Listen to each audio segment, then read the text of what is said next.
Welcome to the Folktale Project. This is Dan Schulz.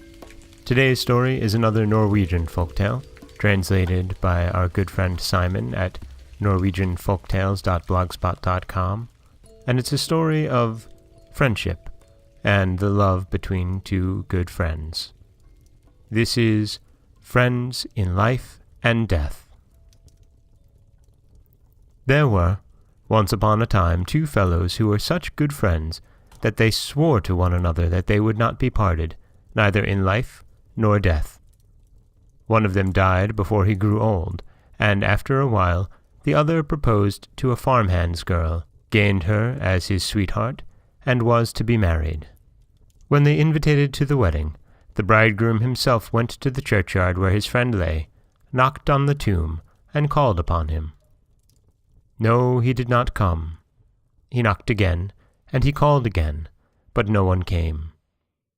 A third time he knocked harder, and called louder that he should come so he could speak with him. After a long, long time, he heard some rustling, and finally, the revenant up from the grave. "It is good you come now," said the bridegroom. "I have stood knocking and calling for you for a long time." "I was far away," said the revenant, "so I did not hear you well enough before the last time." Well, I am to stand bridegroom," said the boy, "and you will remember that we should attend each other's wedding." "I remember," said the revenant, "but you must wait a little so I may wash and tidy myself. I am not used to being invited to a wedding." The boy had little time, for he should go home to the wedding farm, and they should soon go to the church, but they would just have to wait a little, and let the dead have a room of his own, as he asked for, so he could wash and tidy himself, so he could attend well-dressed like the others, for he had to come to church. Yes, the revenant went to church, but when the wedding drew on so long that they had taken the bride's crown, he would leave.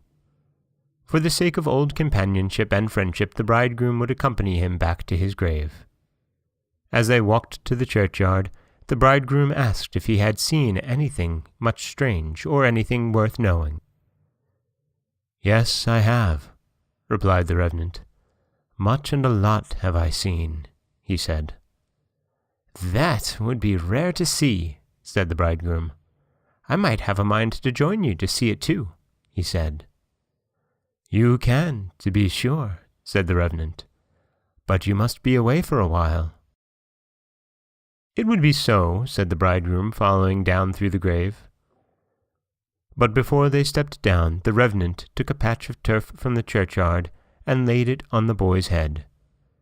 They went far through the pitch darkness, thicket and moor, until they came to a big, great gate. It opened up when the revenant touched it. Inside, it was as if it grew lighter as in the moonlight, and the farther they came, the lighter it grew. After a long time and distance, they came to a place where there were green banks of lovely lush grass, and there grazed a great herd of cattle. But, for all they ate, they looked terrible and empty and pathetic. "What should this mean?" said the boy who was bridegroom. "That they are so lean and look so bad, even though they eat as if they were paid to do so." "It is a parable of those who never can have enough, no matter how much they get and scrape together," said the dead. So they traveled far, and farther than far, to some mountain pastures where there was nothing but rocks and bare mountain, with the odd patch of grass here and there. Here there grazed a great herd of cattle that were so beautiful and fat and sleek that they shone. "What?" said the bridegroom. "These that have so little pasture, and yet look so good? What is it?" "It is a parable of those who are well satisfied with the little they have," said the revenant. So they went far, and farther than far again, until they came to a great water. There it was so light and gleaming that the bridegroom could not tolerate to look at it. "Now you shall sit here until I return," said the revenant. "I will be away for a while now." With that, He set off, and the bridegroom sat down. As he sat, he was overcome with sleep, and it was as if nothing mattered to him in his safe, sound sleep. After a while, the revenant returned. "It is good that you remained sitting here where I could find you again," he said. But when the bridegroom should rise, he was overgrown with moss and trees, so that he sat as if in a thicket. When he had cleared all this off himself, they travelled back, and the revenant went with him the same way, all the way to the grave. There they parted, and said farewell to one another, and when the bridegroom came up, he went straight to the wedding farm. But when he arrived there, where he thought it should be, he could not recognize where he was. He looked around in every direction, and he asked everybody he met, but he heard nothing of a bride or a wedding or kin or parents. Yes, he heard of nothing of anyone he knew. Everyone wondered at this figure who went there, looking like a scarefolk. As he could find no one he knew, he went on his way to the parson and told him of his kin, and how things had gone to the time that he stood as bridegroom and had left the wedding. The parson knew nothing about it, but when he searched through the old church registers, he found that the wedding had been a long, long time ago, and the folk he spoke of had lived 400 years ago.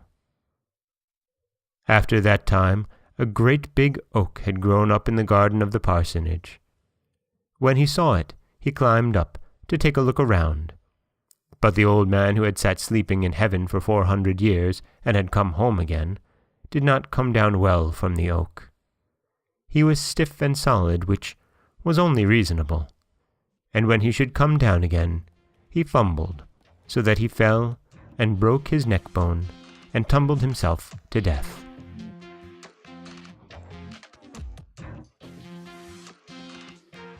And that is the Norwegian folktale of friends in life and death. Again translated by our good friend Simon Hughes at norwegianfolktales.blogspot.com. And it's a sad story of the love of two friends. It's interesting in the walk through heaven, where we see the parables laid out before us, and there's many versions of this tale, and in some it's happier than in others, but it always ends the same way, with this Rip Van Winkle-like sleep, and then the old man who awakes, dying shortly thereafter, and presumably rejoining his friend in heaven. This is Dan Scholes for the Folktale Project. Don't forget that you can subscribe to the podcast on Apple Podcasts, Stitcher, Google Play, Overcast, anywhere you like to get your podcasts. You can also follow us on Twitter at Folktale Project. You can find us on Auto Radio, TuneIn Radio, iHeartRadio, Spotify, anywhere that you like to listen. And you can always head over to folktaleproject.com, where you'll find a new story waiting for you every Monday, Wednesday, and Friday. Thank you so much for listening.